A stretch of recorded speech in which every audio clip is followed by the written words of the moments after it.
My name is Alyssa Carter. I'm 25, and I'm a medical student living in Dayton, Ohio. Life is usually hectic, long hours, late nights, but one evening sticks out more than any other. I just finished a 12-hour shift at the hospital and needed a few things, so I went to the local Walmart. I never imagined a simple trip to the store would turn into the most terrifying night of my life. It was late, probably at around 10:30 p.m., and the store was nearly empty. I grabbed a cart and headed to the electronics section to pick up some batteries for my laptop. As I walked through the aisles, I felt it, a strange sensation like someone was watching me.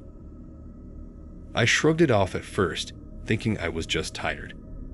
But when I glanced over my shoulder, I saw him. There was a man standing a few aisles back, partially hidden behind a display.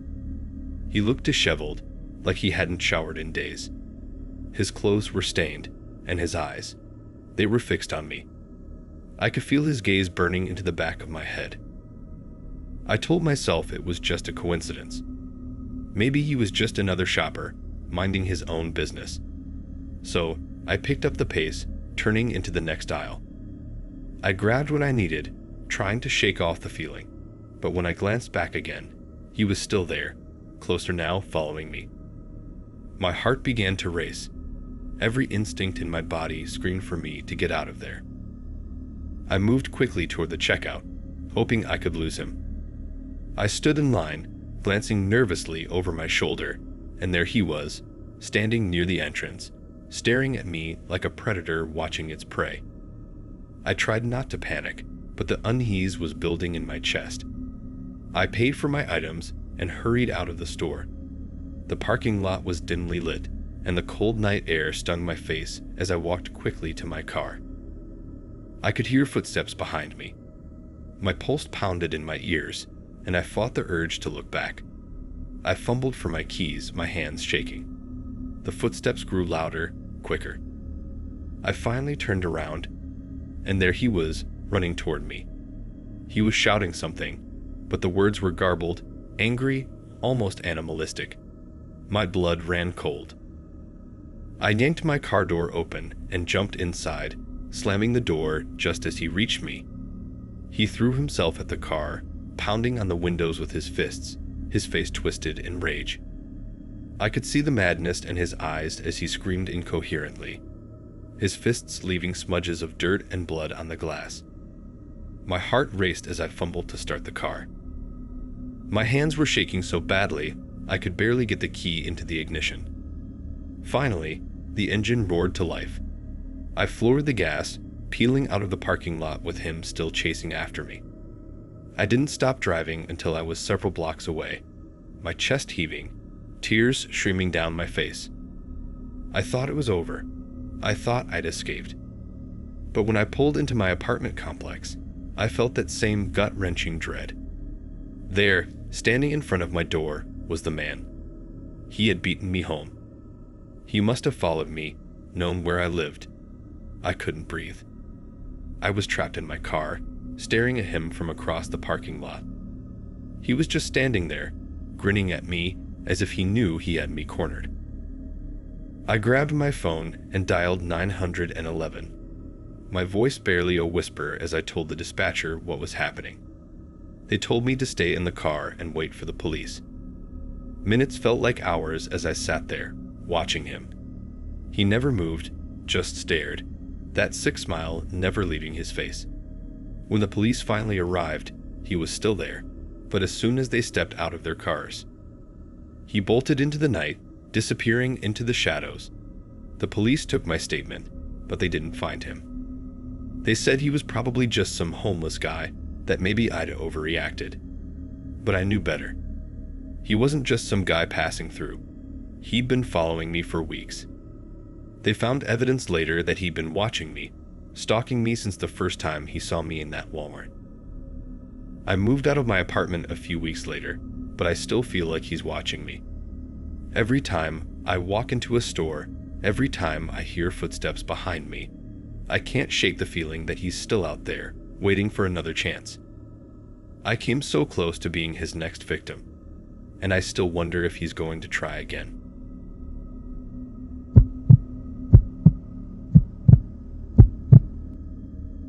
My name is Sophia Jackson.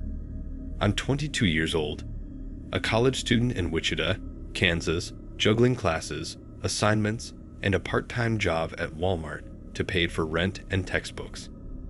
It's nothing special, just a way to keep things afloat while I focus on school. But a night last fall changed everything I thought I knew about the ordinary world.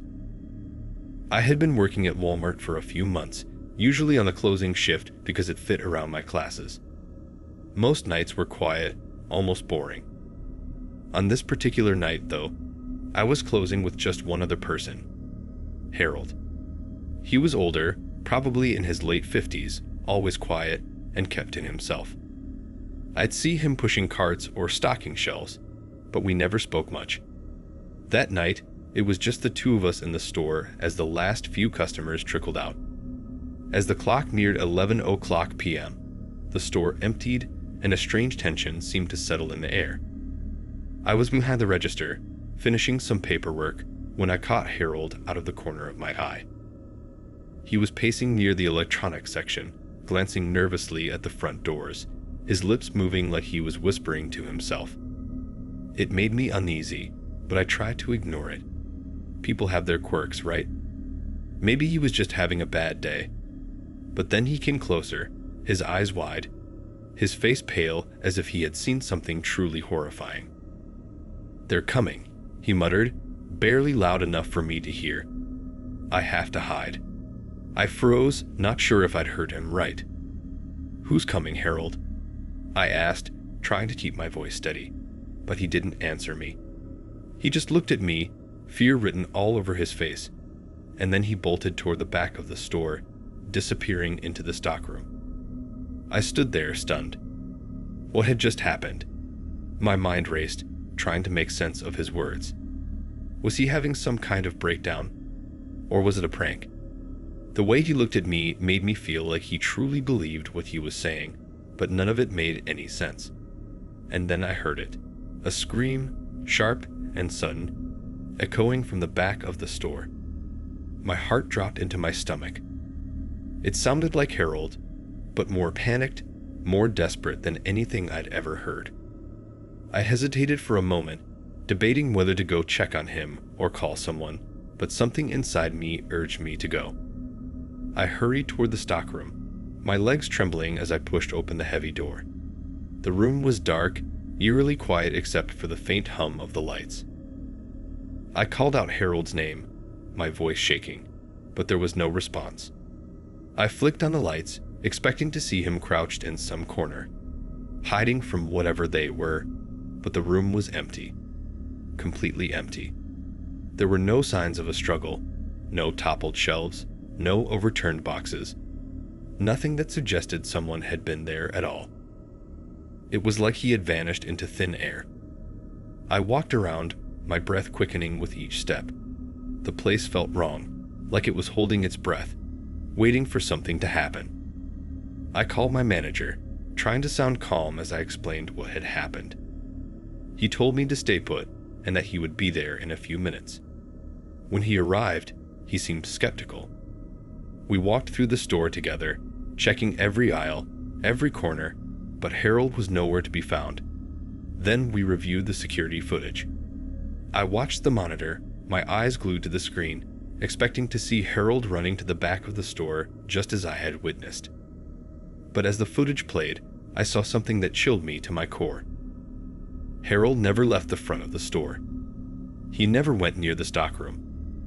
One moment, he was standing near the electronics section, and the next, he was just gone. There was no explanation, no sign of him walking away or even moving out of frame. He simply vanished. I felt a knot tighten in my stomach. This wasn't possible.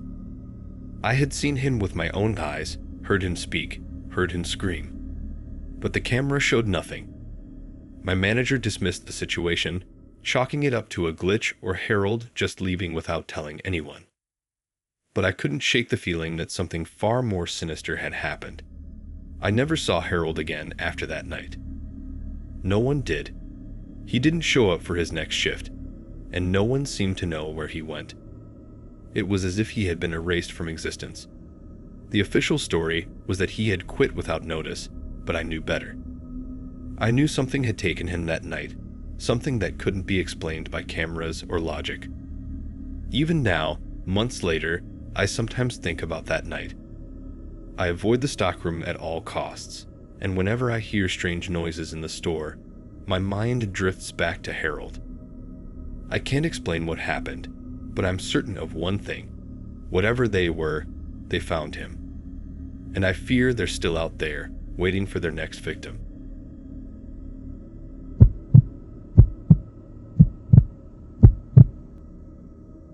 My name is Oliver Carter, and I'm a 32-year-old middle school teacher from Denver, Colorado. I don't have much of a life outside of work, and I often find myself running errands late at night when the stores are quiet. One particular evening, I decided to stop by Walmart after dinner to pick up a few things. It was late, almost 10:30 p.m., and the store was practically empty. I've always liked the peace and quiet at that hour, but this time, something felt different. The silence wasn't calming, it was unnerving. I grabbed a basket and headed to the frozen food aisle. As I was picking out some frozen dinners, I noticed a woman at the end of the aisle. She seemed off. She kept pacing back and forth, her eyes darting around like she was looking for someone or hiding from them. Her hair was disheveled, and her clothes looked dirty, like she hadn't changed them in days. She mumbled to herself, but I couldn't make out what she was saying. Something about her just didn't sit right with me. I tried to shake it off, but then, out of nowhere, she disappeared. 1 second, she was pacing at the end of the aisle, and the next, she was gone.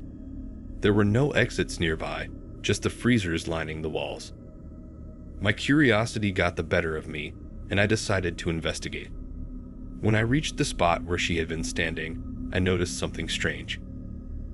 Behind one of the freezers was a narrow, hidden door. It was slightly ajar, and a cold draft seeped through the crack. My gut told me to turn around and leave, but against my better judgment, I pushed the door open. Inside was a dark, narrow hallway that seemed to stretch endlessly. The air was musty, and the further I walked, the colder it became. I should have turned back right then, but something kept pulling me forward. At the end of the hallway, I found a small room, barely bigger than a closet. Inside were several old surveillance monitors, their screens flickering with grainy footage of the store. That's when I saw her. The woman from the aisle was lying on the floor in one of the camera feeds. Her body was crumpled, lifeless.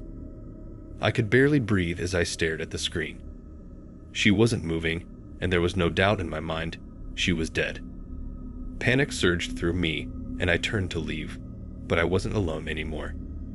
Standing in the doorway was a man, dressed in a Walmart employee uniform.